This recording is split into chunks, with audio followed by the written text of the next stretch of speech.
Order! Order! You are an incorrigible delinquent at times. Behave yourself, man!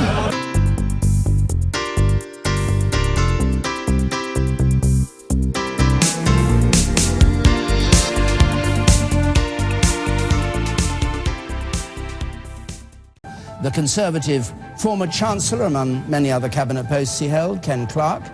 Labour's newly appointed shadow leader of the House of Commons, Chris Bryant. The former finance minister of Greece in the Syriza government, who describes himself as an unapologetic Marxist, Yanis Varoufakis. The deputy chairman of UKIP, Suzanne Evans. And the columnist and broadcaster, Julia Hartley-Brewer.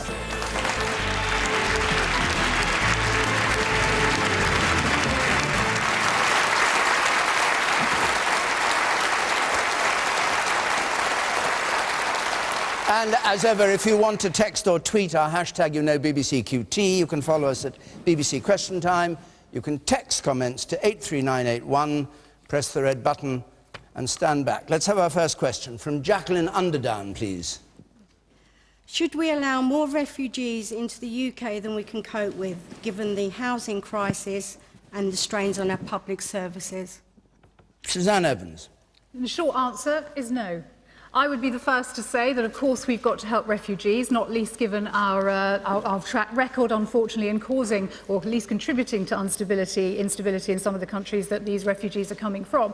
But we need to make a distinction between refugees and migrants. And unfortunately, in a lot of the coverage that we've had about this crisis, that distinction hasn't been made adequately enough.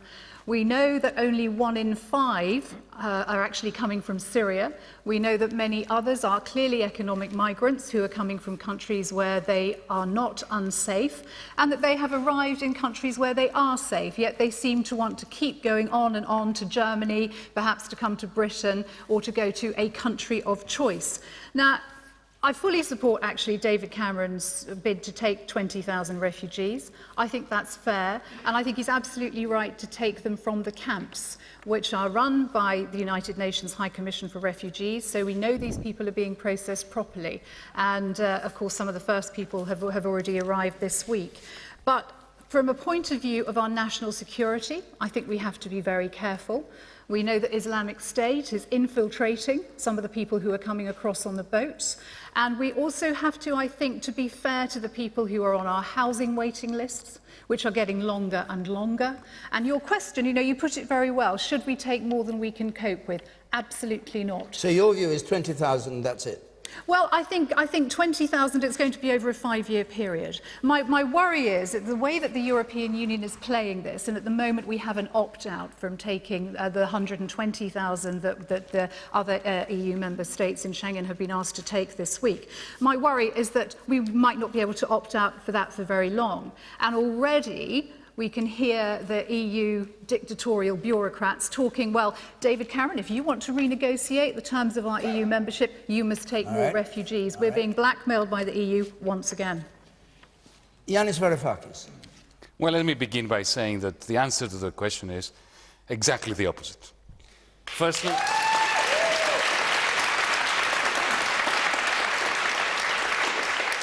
let me remind you, ladies and gentlemen, that we're all migrants. And we're all economic migrants. I believe that, if I believe my anthropologist friends, we are all Africans, actually, who came to these parts of the world. It was a long time ago. A long time ago, but the notion that at the time, when there are tens of thousands of desperate refugees being washed up in the shores of Greece and Italy, when there are 3.1 million refugees from that particular conflict in Jordan, in Turkey, in Lebanon, and that these poor countries have opened their doors to these refugees and they welcome them, they've sheltered them, they feed them, they make sure that they have water to drink. To have this discussion in Cambridge today on whether there will be 10 or 20,000 people who are let in, to have this moral panic because there are a few wretched souls on the other side of the channel in Calais, this is not putting in good stead this country. This country deserves a lot better. Is your view that...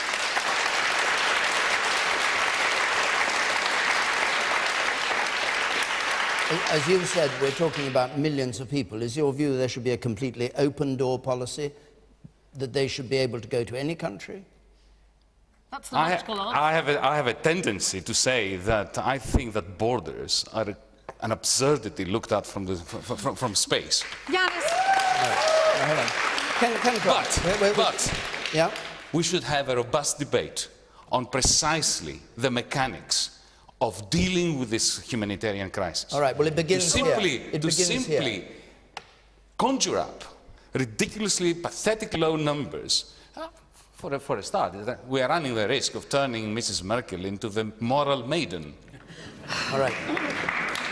Ken Clarke. Well, the answer to the question is I think we should we're going to have to take as many as we can cope with. You obviously can't take the world's poor, but there's a mass migration going on around the world. Same thing's happening in the Americas, same thing's happening in Asia, and we've been taken by surprise by it. But we should also take it quite apart from the EU question. People are coming from desperate countries into Europe. They're heading for Germany and Sweden. After that, Britain's quite a popular destination. The idea they come because we're in the EU and somehow they wouldn't want to come if we weren't in the EU, and it's all something to do with the EU that this has all happened, is frankly a total irrelevance. Angela Merkel said... Well, if it's an irrelevance, let's leave it. If it's an irrelevance, leave it.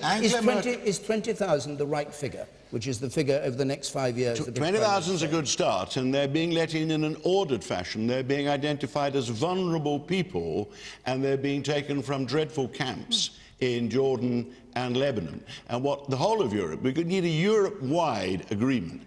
Firstly, how we get under control and on top of this and cope with it sensibly, and then how we sort out the genuine refugees from people who've joined the flood from other countries like Albania or Pakistan because they think that suddenly they have the prospect of a job here, then how we deal in a civilised fashion, in a more orderly fashion with the ones coming in. But you haven't answered the question which Jacqueline asked, which was, should we allow more in? She says because we may have to, because I think this is going to be a problem for the next 10 or 20 years. All right.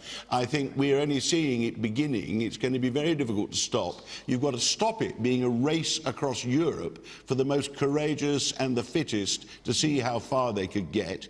You've got to have some place where you can accommodate them in civilised circumstances whilst you actually process them, and then decide how you're going to house some, where you're going to put them, and how you're going to get the ones We'll talk about whether it's possible to do that. The woman up there at the back, please. In a wider sense, can we ask why it's a European question at all? What is the rest, I mean, aside from Turkey taking in 2 million refugees, what is the rest of the world doing? Aside from the desperate situation today during the Hajj, Saudi Arabia has 2 million tents that are already plumbed, they're air-conditioned. Why aren't some of these leaders of these major Islamic countries going, why don't we help out? Chris Bryant. I think you make an absolutely vital point. And some of the richest countries in the world are doing absolutely nothing, and they should be getting off their backsides and helping, because, I mean, I get quite upset when I hear people talk about people as if they're trying to break all the rules and they're just doing it because they feel like it. Who on earth in their right mind would leave their home with their 2-year-old, 3-year-old, 4-year-old children and cross dangerous seas, cross miles and miles across a continent, if they weren't, the only people who would do that were people who absolutely had to because they had no alternative to save their children's lives and their own. So I think, I'm sorry, Jacqueline, I disagree with the premise of your question, because you said, should we take more than we can cope with? Of course we shouldn't take more than we can cope with, but I think we can cope with more than we are taking at the moment. And I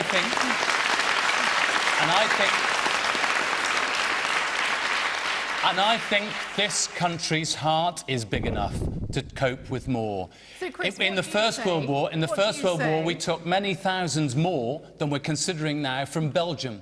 And they all went back after the First World War when their country was made safe. And that was when many millions of people had died on the fields of Flanders. So what do you say, Hold on a Chris? second. I'll come to you, Jacqueline, and I'll come back to you. Yes, But Jacqueline. yes, you know, we've got to help these poor people, but they're risking their lives to go over the water and you know, they're landing in a safe country. But why do they still want to get to, you know, other... Well, they want, England... They want to live. I think they want to come. They want to come to a country like this country because they'll be safe, because we have the rule of law, because everyone is treated equally under the law, Does Greece not have the rule of law? And frankly, because we're one of the richest countries in the world, and we should be ashamed of ourselves when we don't open our arms. Julia Hartley-Brewer. Julia. Julia, very briefly, because you asked me something about whether Greece has the rule of law, let me tell you that after the Iron Curtain collapsed, a country of 10 million people took in 1.5 million people. Yep. So we have a sterling record of opening our doors. Julia. Jacqueline asked, should we allow more refugees to come than we can cope with? The answer is clearly no, but the question is how many can we cope with? And that is the big issue. Probably more than 20,000 over 5 years. Realistically, yes. We could probably, if we needed to, we could probably take another 20,000, another 100,000, maybe 1 million, maybe 2 million, maybe 10 million. There are 10 million displaced Syrians within Syria, 4 million who've left the country. Why don't we take them all? We can afford it. We're a wealthy country. But we're not going to, and neither is the rest of Europe going to. There are roughly 5 billion people on the planet who are not as wealthy as your average European. Shall we take them as well? The reality is, Europe, I'm sorry to say, as much as I want us to be a safe haven for people in desperate need seeking asylum, as we were for Jews fleeing Nazism and other people over the years, we cannot be the answer, the solution to this problem, because this problem is bigger than that. We cannot have every single person who wants to live in a better country, have more chances of jobs and a nicer home, coming to our country. We don't know. I didn't interrupt you. The key issue here is, there was a quote from the European Council President, Donald Tusk, who said, "The greatest tide of refugees and migrants is yet to come." We've got to get to grips with the fact we are not talking about tens of thousands, we are talking about tens of millions. And the reason they are getting on boats and trying to come to Europe is because Germany and other countries said, come on in, you're welcome. Oh, so that's the problem. They were sitting in, they were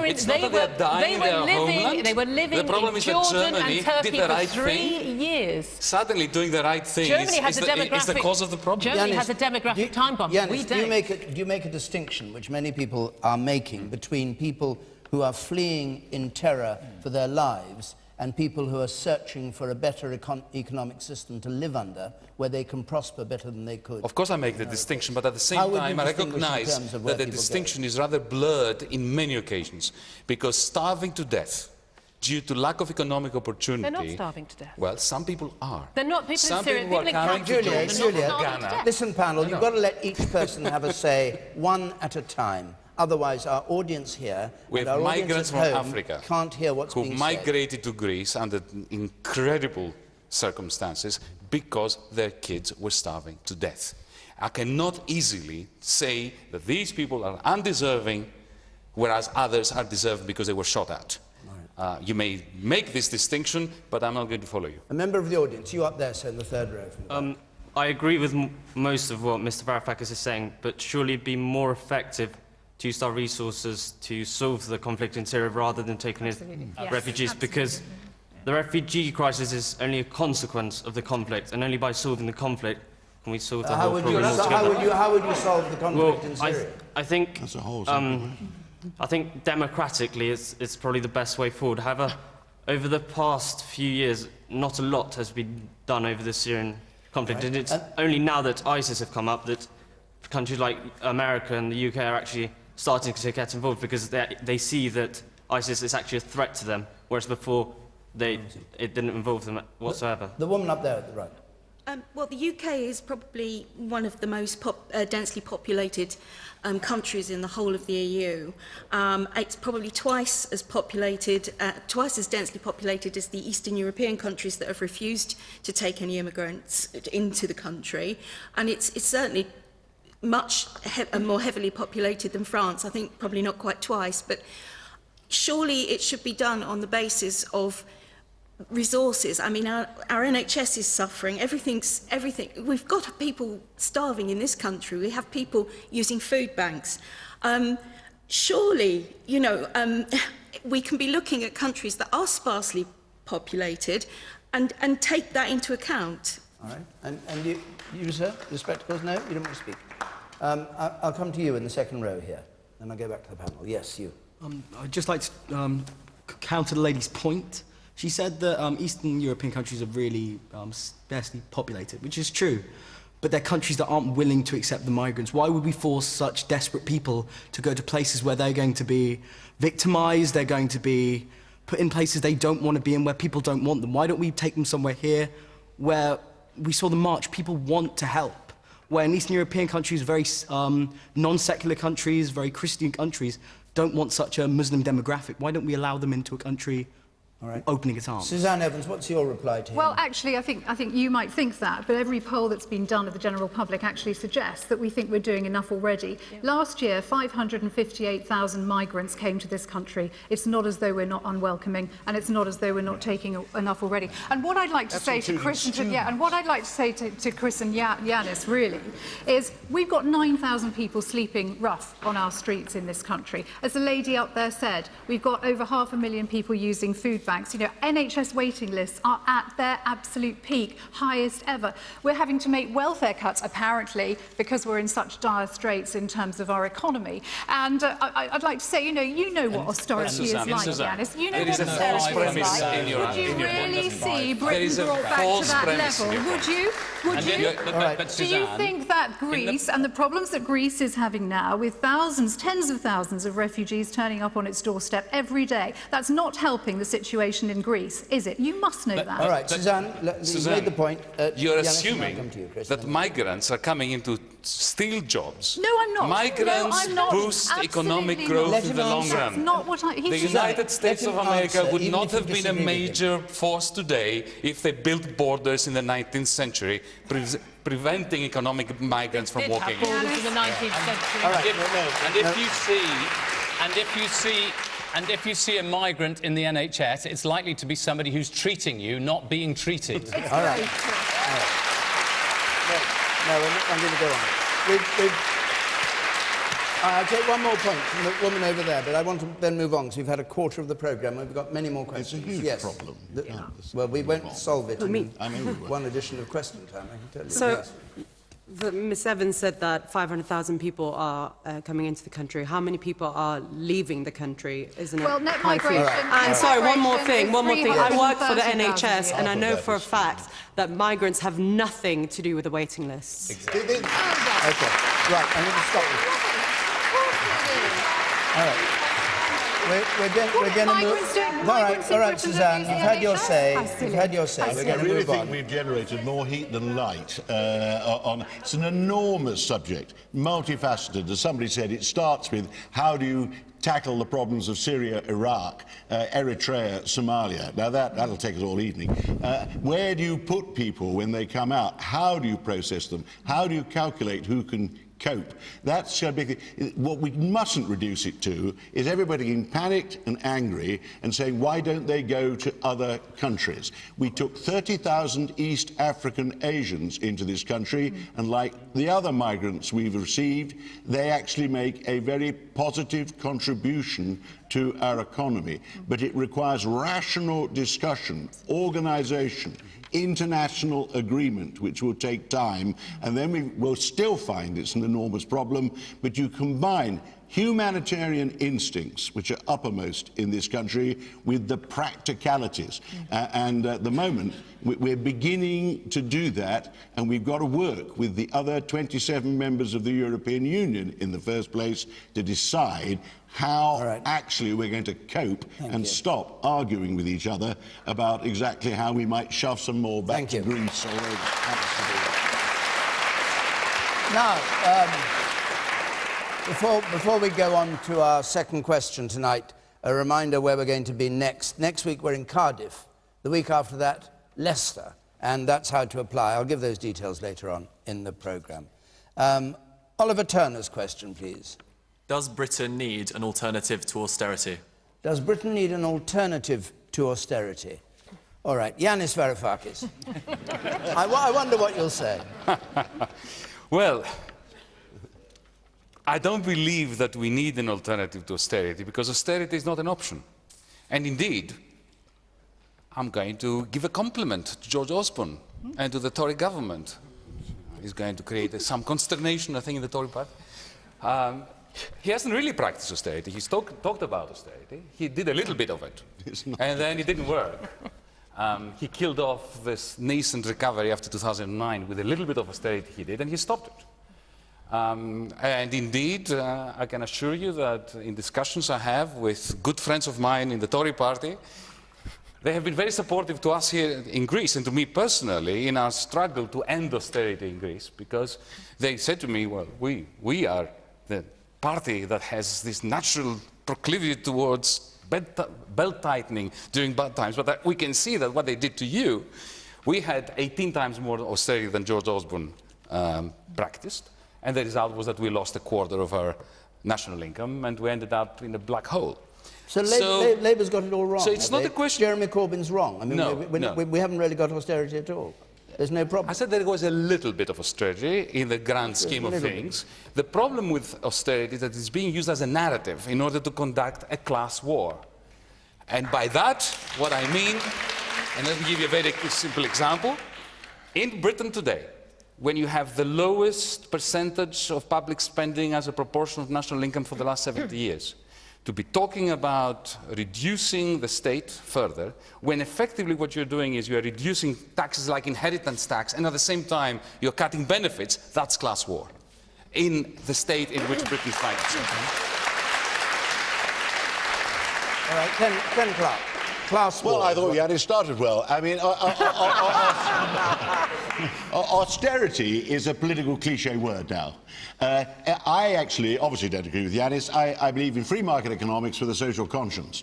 And so do I. Good free market economics with a social conscience. And Mr. Marx didn't quite get there. Well, I am an erratic Marxist, not an unapologetic Marxist. I see. You're a modern Marxist. But we're moving in the right direction, Yanis. I'm an inconsistent Marxist. But anyway, on the serious point, you cannot have the kind of prosperous economy that our children, our grandchildren need unless you combine good, enterprising economic policy with well-managed public finances. That's what the idea that you can somehow run up debt on the scale that all the Western democracies did, run annual deficits on the scale all the democracies did, and either borrow it ad nauseam from other countries at the expense eventually of their taxpayers if you default, or somehow just print it and spend it on worthwhile things would be marvellous if it worked. I mean, if you just print the money and spend it on people, I'd sign up to that. I'm afraid I think Yanis will accept it doesn't work. But what about what you said about our economy? I just quote you. Our productivity performance is dreadful. Our investment performance is poor.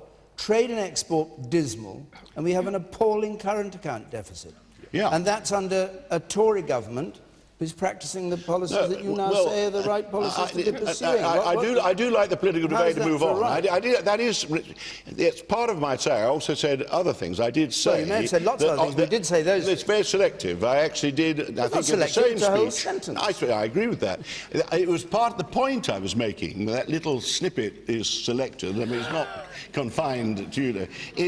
Stop digging, Ken. We are part way to sorting out the worst financial crisis in the lifetime anyone in this room, and coming out of our longest and deepest recession since the war.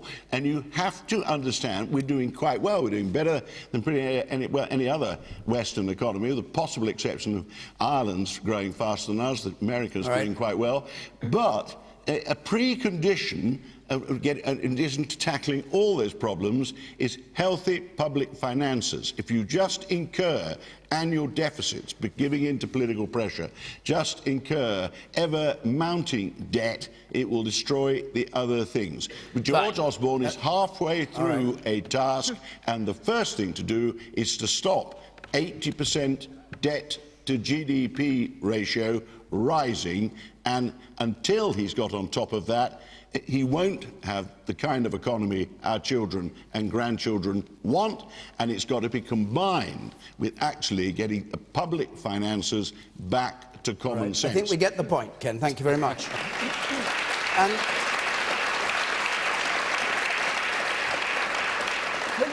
if you can tell us perhaps you can't. Where does Labour stand on this? You're into printing money, aren't you, Chris? Well, listen, you've been printing money for years and just giving it to bankers. Look,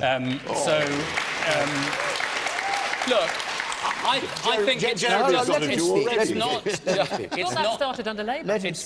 One at a time, please. One at a time. Well, I'm trying to speak now. Yeah. I did notice. Could you just be quiet? I did notice. It's not just about the kind of economy we want to have, it's the kind of society and the kind of country that we want to have. And I think when we make false economies, so local authorities in this country have to close every swimming pool and every library because they're facing £70 million worth of cuts every year or whatever. The problem is we are making a false economy in the long run. And George Osborne, I know he's got a plan. He's got a plan to get himself into Downing Street in 2020. He's got a plan which is to set a deliberate surplus by the end of this Parliament. Now, I think that means he's going to make unnecessary cuts which make it more difficult for us to prosper as a country. We should be investing in skills so that we can bridge that productivity gap that we've got. We've got a terrible productivity problem in this country and it's getting worse.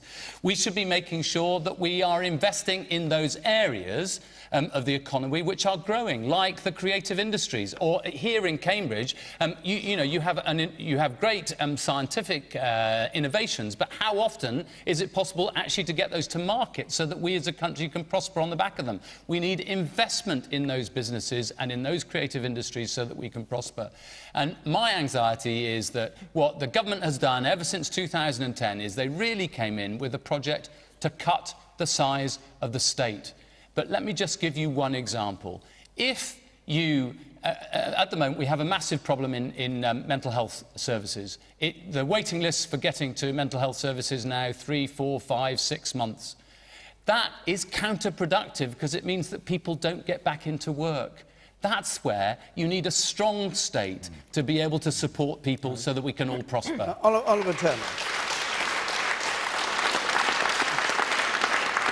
I think, obviously, the state does have a role to play, but as Ken said, when the debt-to-GDP ratio is at 80%, which doesn't include the vast amount of sort of so-called debt that is built up in the pension liabilities that are somewhat uncounted, I think it's pretty dangerous to argue we should sort of be slowing the pace of austerity or taking it sort of with some idea that because these things happened quite a long time ago now, that they're somehow resolved. They're absolutely not. The one part of government spending that's not really being touched, and I'm sure this will offend a lot of people, is the amount of pensions being kept for the older generations, which is all well and good because they vote a lot, but the younger generations are kind of getting screwed here by some of these, the sort of willingness to cut only to the services where people aren't really voting and concentrating sort of the money that's available on the sort of those people who actually turn up to elections. Okay. And I'll get the person up there on the left-hand side. Yes, you.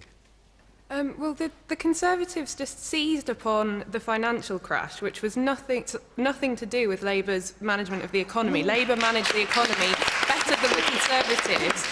The deficit Labour managed the economy better than the Conservatives. The Conservatives, and it's just a complete myth that we have the way to grow our economy and have fiscal responsibility is just by cutting and cutting and cutting. The Tories supported Labour's spending plans. Yep. The only reason that national debt became a problem was because the banking system crashed. Okay. All right. Julia Hartley-Brewer, do you want to pick up that point? Look, I know, a plague on all their houses. Everyone conspired with the deregulation of the markets and allowed that to happen and us to bail them out without enough controls on what the banks did next to make sure we got our money back. It was a ridiculous way to do it. But the question was very clear. It was, does Britain need an alternative to austerity? This question was basically put to the British electorate back in May, and the answer was resounding no. There was a statistic I discovered a few years ago that I was blown away by.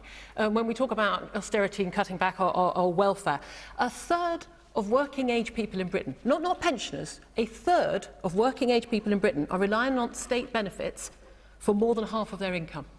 Now, I believe in the welfare state. I'm the daughter of an NHS GP. I love the welfare. I love that we're a civilised country where people who are disabled or people who have fallen on hard times or are sick get help from our state. And in some areas, I think the Conservative government's doing the wrong thing, cutting some of those benefits. But fundamentally, the welfare state was supposed to be for people in need, not people who quite wanted a little bit of extra cash from their tax credits and the like. We have to roll back the state. It's no longer a safety net. It's a big, snuggly, king-sized duvet that is wrapping up people and is actually it's actually preventing people from going out and getting jobs and living on their own. It is basically a subsidy to landlords for high rents. It's a subsidy to employers who don't pay reasonable wages. And we need to roll back the state, and we need to let the market work, and we need to make sure that we are not subsidising landlords and the state like that. Okay.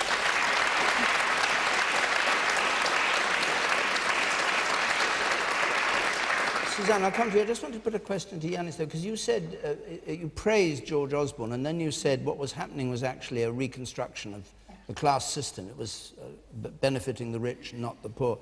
Are you saying, in effect, that within the measures that the Chancellor can take, he should stick to the same deficit reduction, but just use different methods to achieve it?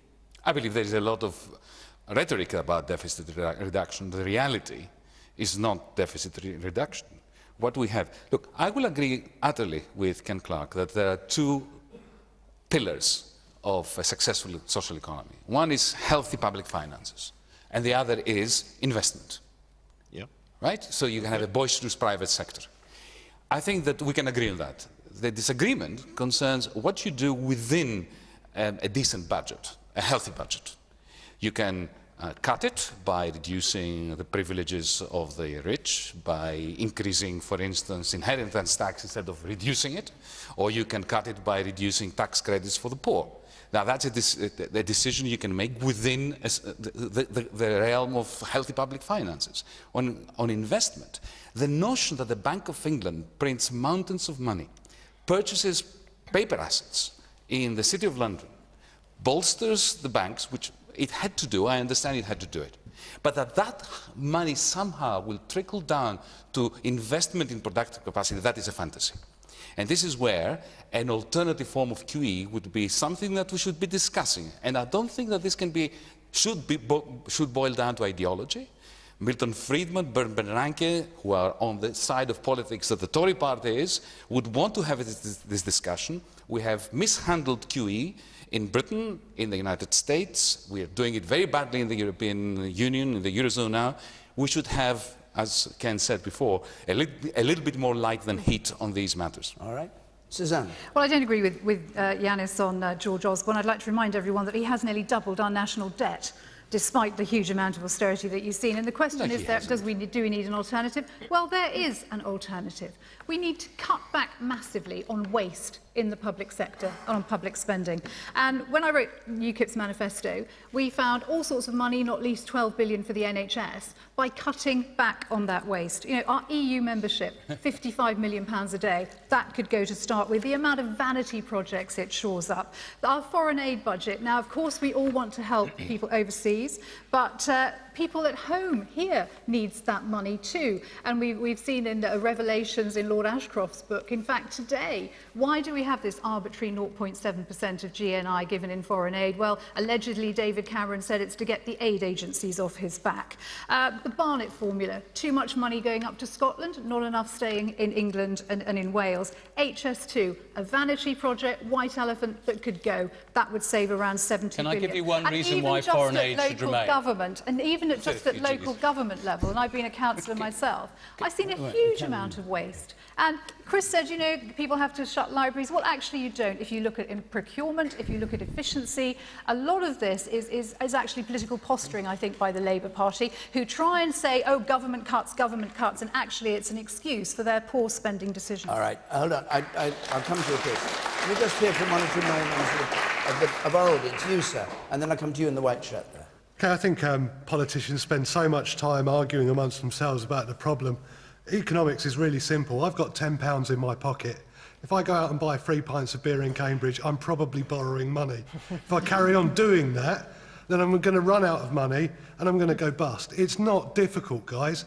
Just sit down, work out what the country needs to do and work collectively together. Because the country does not operate as your budget does. We have a budget. But why not?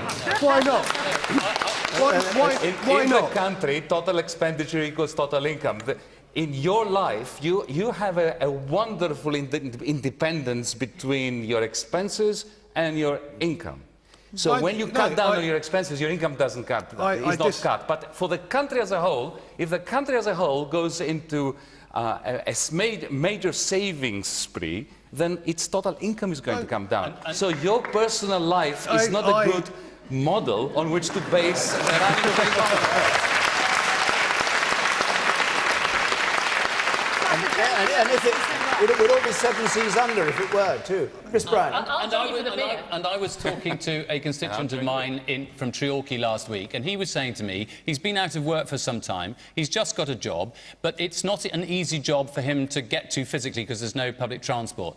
He needs to buy a car. He's got to borrow money to buy a car, but because it's going to be a 0-hours contract, he can't borrow money. That's the kind of problem that people get into in these problems. And the one thing I'd say to Suzanne is, the reason we need a foreign aid budget is so that we can make sure that more refugees can stay in their own countries because their countries have legitimate economies to stay in. You want to the man in the white shirt there,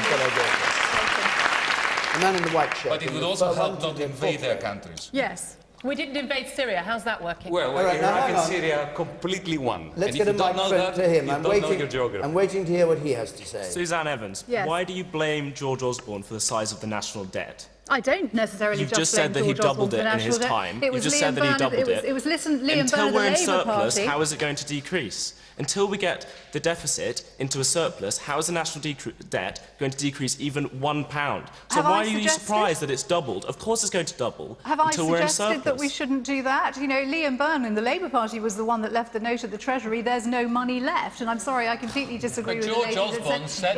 It's as Julia said, a plague on all their houses. But George Osborne said the deficit would have been gone by 2015. His policy has not worked. And you predicted there would be a mass unemployment of 3 million, and there isn't, is there? Leave the predictions a moment. You in the front row. Suzanne, how do you think leaving the EU is going to help with the migration crisis or with the funding and business in this country? Secondly, to the panel, if it's about austerity helping our economy, why now that the banks are back on their feet, are we still cutting NHS funding and not doing anything back to the banks? NHS funding's going up. It's going up in real terms. There's a new junior doctor's contract and a 30% pay cut. We might come to the NHS in a moment. But I want to move on. I want to just move on to a different topic before we do that. And it's a question from Hassan Mamdani, please. Is putting a vegan who likens meat eaters to smokers in charge of DEFRA contempt or inspired leadership? Yes, not actually in charge. She's the shadow environment secretary, one of your colleagues, Kerry McCarthy, who today said meat should be treated in exactly the same way as tobacco, with public campaigns to stop people eating it. Julia. I have to say, it's the biggest load of nonsense I've ever heard. And that's saying something coming from the new shadow cabinet. Meat. Thank you. Apart from you, Thank you for with the gracious exception of Mr. Bryant. I love you. Who was once rather amusingly mistaken for my husband. My husband was quite chuffed there. Look, meat doesn't kill people in the same way that every single cigarette does, as Ken Clarke would know, having worked for a multinational tobacco company for many years. Every single cigarette is harmful, every single one. If it was up to me, they'd be illegal. I don't think you'd be allowed to sell products that kill people. She says it causes suffering to the animals. Well, that's the point. Well, but that's not kill us. No, look.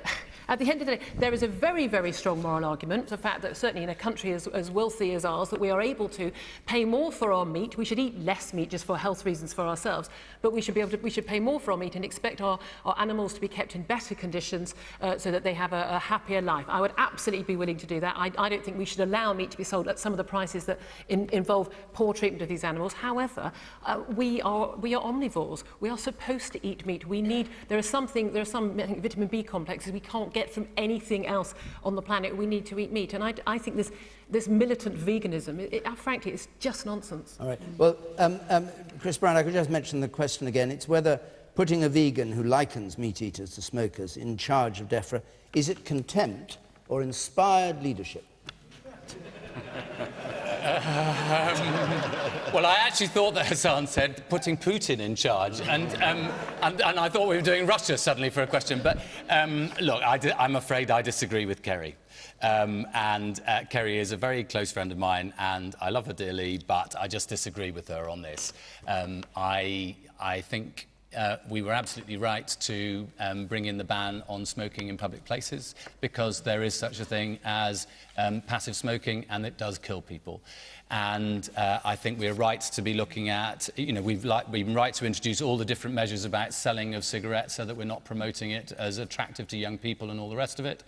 And I don't think that any of that applies to meat. I'm not sure about... How much do you agree with each other in the Shadow Cabinet? Well, we've only had one meeting so far. How did it go? How did that go? You all agreed it was a good thing? We all agreed that everything was very good. And, and look...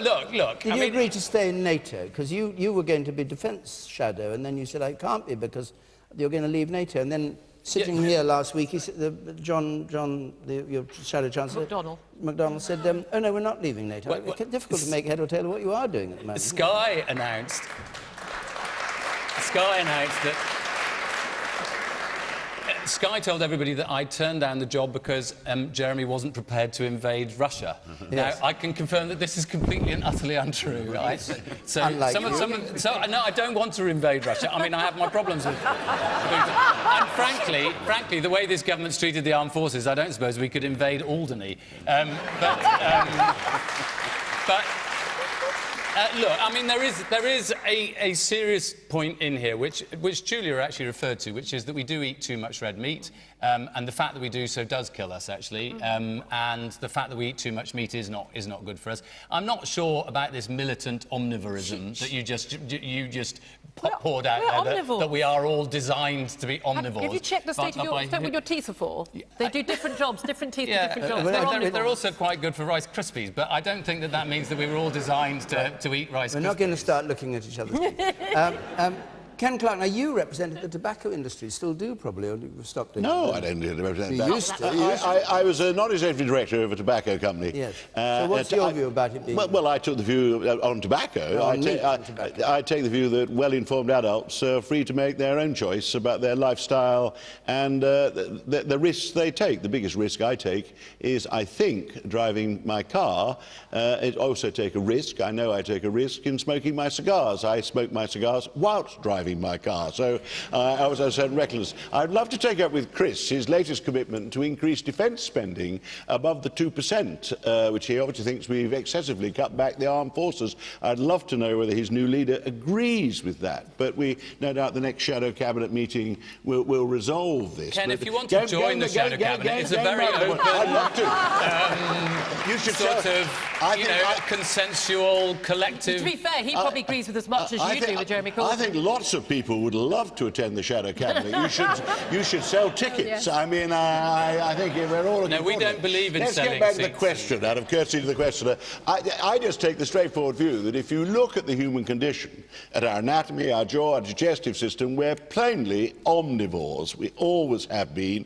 We actually eat meat, and we also eat vegetables. And I admire Kerry's view that you know, she's so consumed by her love of animals that she's prepared to go onto a non-meat diet, but I do think it's scientifically and realistically nonsense, and I hope she's got some rather more scientifically, factually based views on the environment if she's going to cover Hassan, that. what do you think?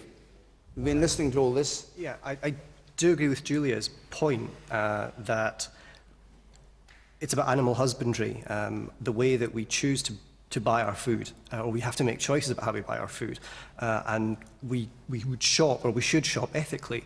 I think Kerry's confused, or putting a vegan in, giving her this brief, confuses, or she is confusing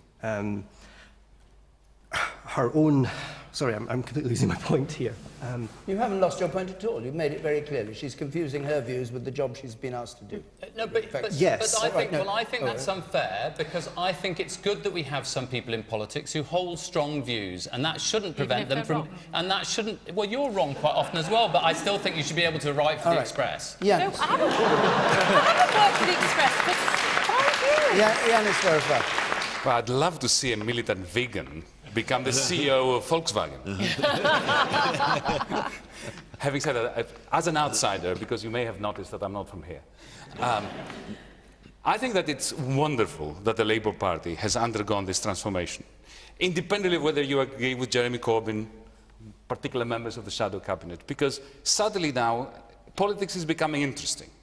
And it reminds me of a similar transformation that the Tories had when Margaret Thatcher came in.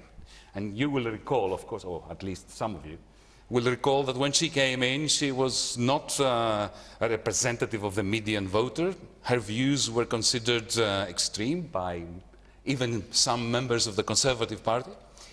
And she reinvigorated right-wing politics. And it would be wonderful if Jeremy could do this for left-wing politics. Maybe that will force the Conservative Party to lift its game too and put on a show for us outsiders, that we can enjoy watching. All right. Suzanne Evans. The fiasco that is Jeremy Corbyn's shadow cabinet, it's going to give us hours of endless entertainment, I think, for many days and weeks to come. I totally You have a shadow cabinet? Of course we do. Yes. Are you in it or out of it at the moment? I'm in it. Can I buy a ticket to that one?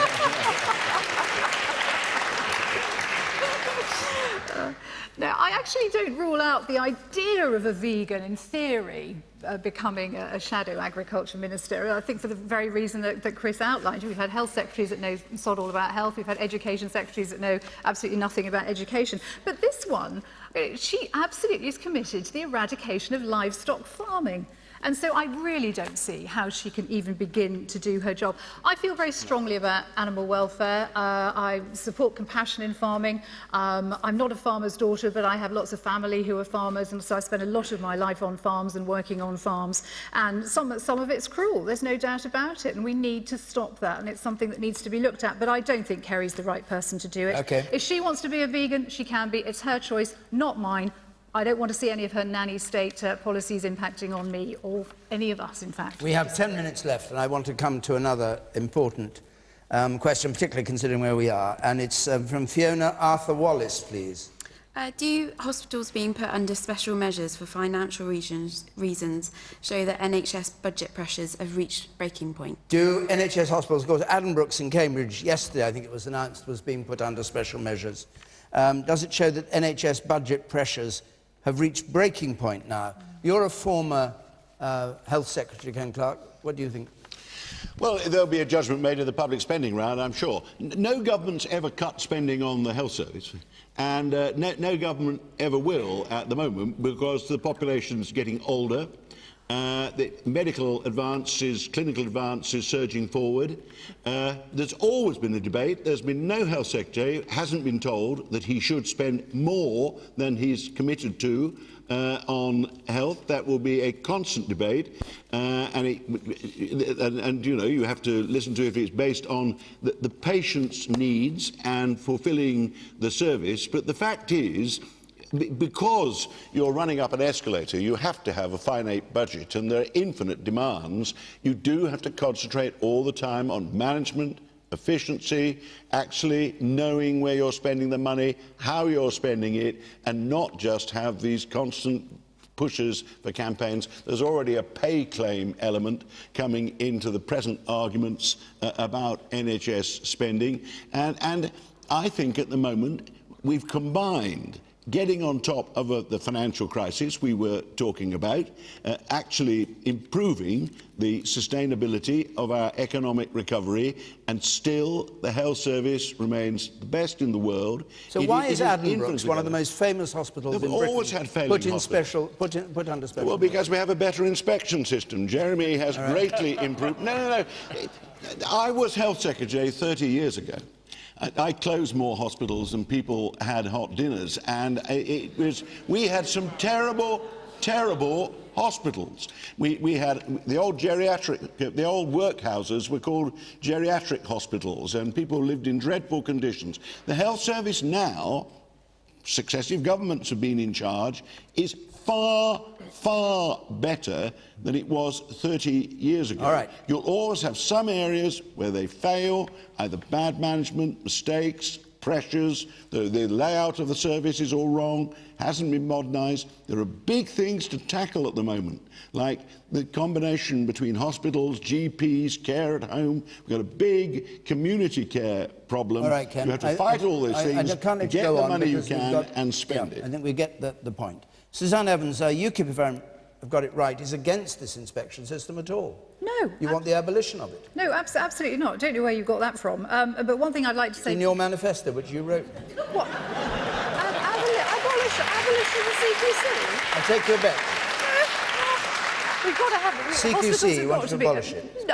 Part of your waste campaign. Discuss it in your shadow cabinet. All right, anyway.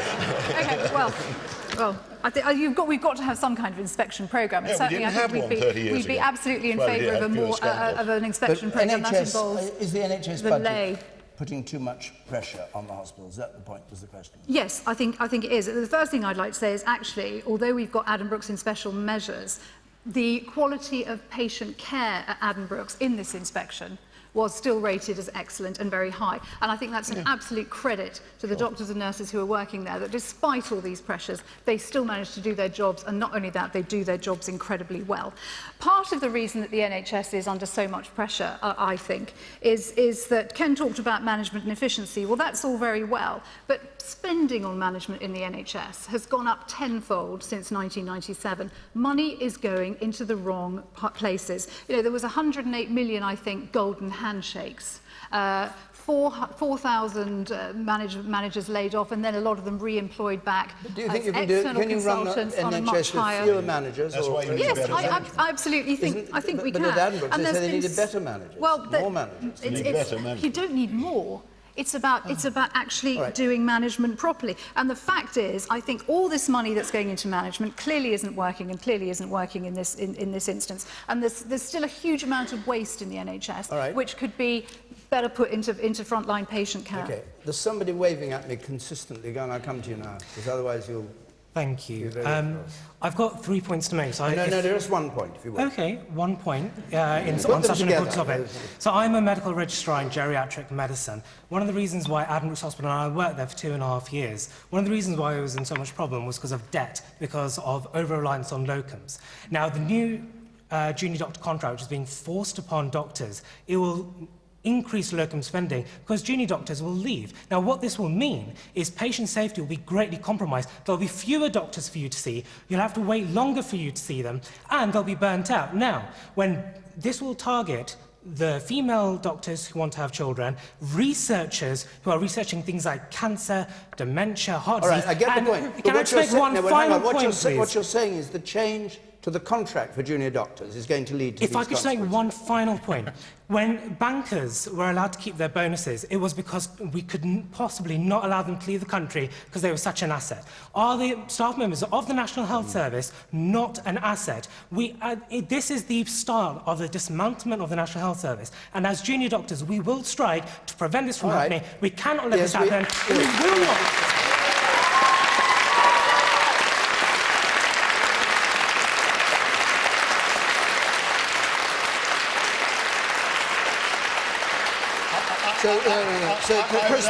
Chris Bryant. I would ask the applauding audience. Chris Bryant. I would ask the applauding audience to actually try and find more detail of what is proposed for junior doctors. If the whole spending on the health service debates can be carried away by another BMA pay claim, we are going to get into difficulties. Can you just let the rest of the panel speak? Because we've only got a few minutes left. Right. First of all, we shouldn't have wasted £3 billion on an unnecessary and unwarranted top-down reorganisation of the NHS.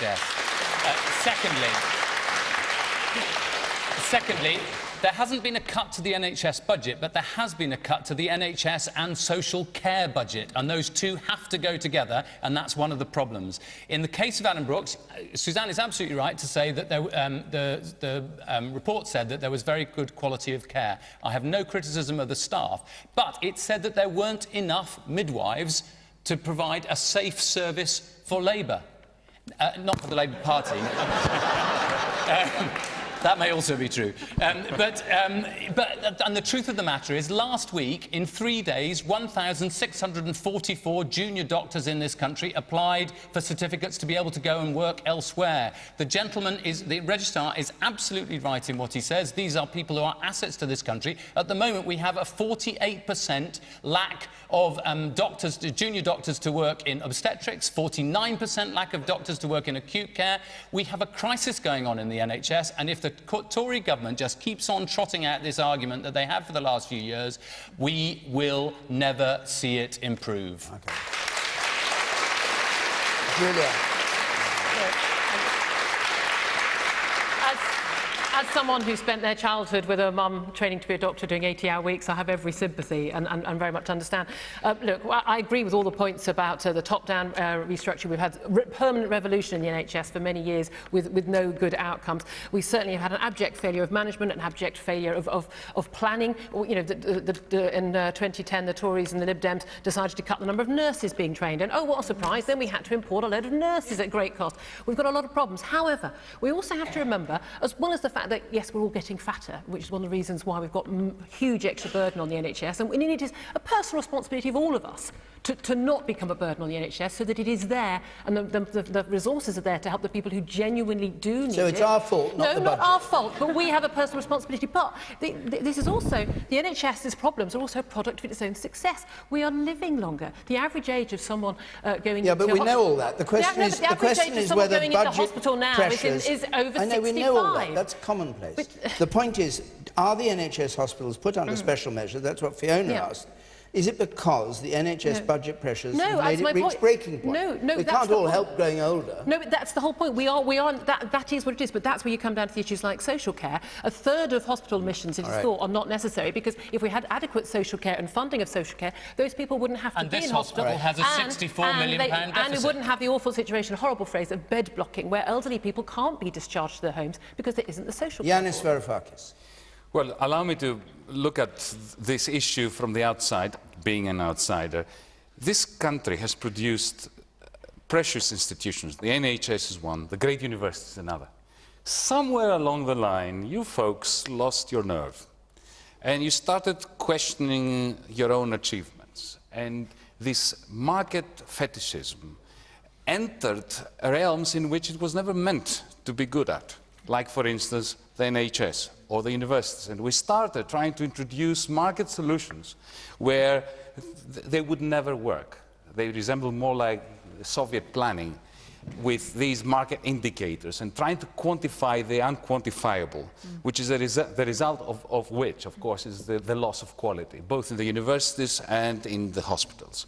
I think you should go back to the great tradition of public service, and public services provided by means of hierarchical institutions in which good people dedicated to the task do good stuff without having constantly to tot down and quantify everything they're doing, with the managers in the end taking a large part of the cut away from the doctors and from the nurses. Yes. Okay.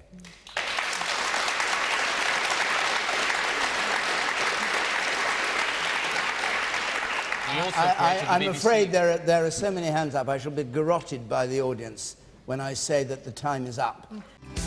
I've been getting away with it all my